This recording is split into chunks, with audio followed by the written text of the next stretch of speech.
유하, 안녕하세요. 김쌤입니다.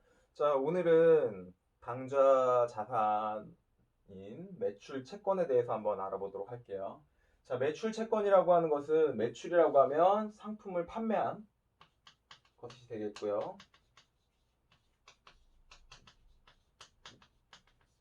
자, 상품을 판매하면 뭐 현금이나 보통 예금, 뭐 당좌 예금으로 받으면 좋겠지만, 자, 상대 거래처의 기업의 상태에 따라서 외상으로 처리하는 경우가 있어요. 그래서 그 외상으로 처리했을 경우에는 나중에 이제 그거에 대해서 받을 수 있는 돈이라고 해서 채권이라고 하고요. 그래서 그 매출 채권은 상품을 판매하고 외상으로 처리하였을 때 나중에 받을 수 있는 돈이라고 해서 돈을 수령해서 취득할 수 있는 채권이라고 해서 수취 채권이라고 합니다. 자, 그러면 언제 돈을 받을 것인지 이제 채권이 발생하게 되면은 그런 받을 수 있는 날짜가 결정되게 되겠죠. 그 받을 수 있는 날짜를 만기일이라고 하고, 그다음에 얼마를 받을 건지 금액이 확정되어 있죠. 그래서 확정된 채권이다. 금액과 만기일이 그래서 확정 채권이라고 합니다. 매출 채권에는 크게 외상 매출금과 받으러 온 계정으로 나눠집니다. 자, 매출 채권에 대한 설명으로 관련된 기출 문제. 틀린 것은, 자, 매출 채권은 상품을 판매하고 아직 대금을 받지 못한 나중에 받기로 한 돈을 말하고요.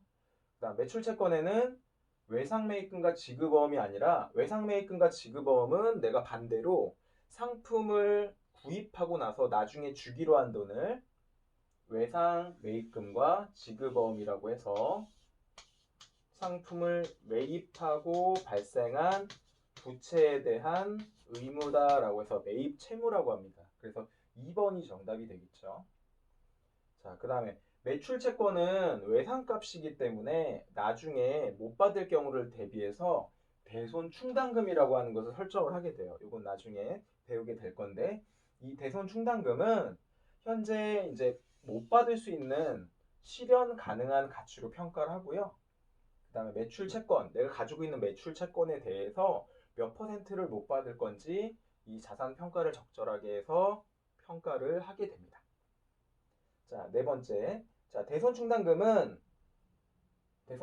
내가 못 받게 되는 매출 채권에서 못 받게 되는 대손 충당금은 대손이 예상되는 결산일을 기준으로 다음 회계 연도에 대손의 예상액만큼 대손 충당금으로 일단 못 받을 거라고 생각해서 대변의 자산의 감소로 만들어놔요. 적립하였다가 실제로 못 받게 되는 대손이 발생하면 이 충당금에서 나중에 상계 처리, 충당금을 자산을 미리 빼놨다가 충당금에서 상계 처리한 형식으로 처리하게 됩니다. 그래서 정답은 2번.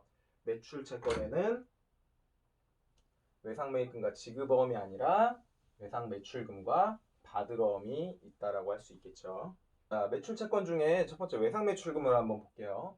자, 외상 매출금이라고 하는 것은 상품 또는 제품을 판매하고 구두로 계약한 것을 말합니다.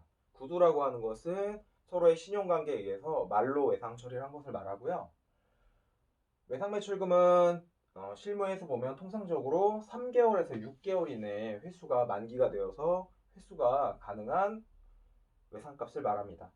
자, 문제를 한번 살펴볼게요. 1월 2일 날 상품을 거래처에 외상으로 2천만 원어치를 판매를 했어요. 그러면 상품을 판매했기 때문에 수익이 발생하죠. 상품 매출이라고 하는 수익이 대변에 발생할 거고, 차변에는 한국 상사로부터 나중에 받을 수 있는 돈인 외상 매출금이 자산으로서 나중에 받을 수 있는 돈이니까 2천만 원이 발생하게 됩니다.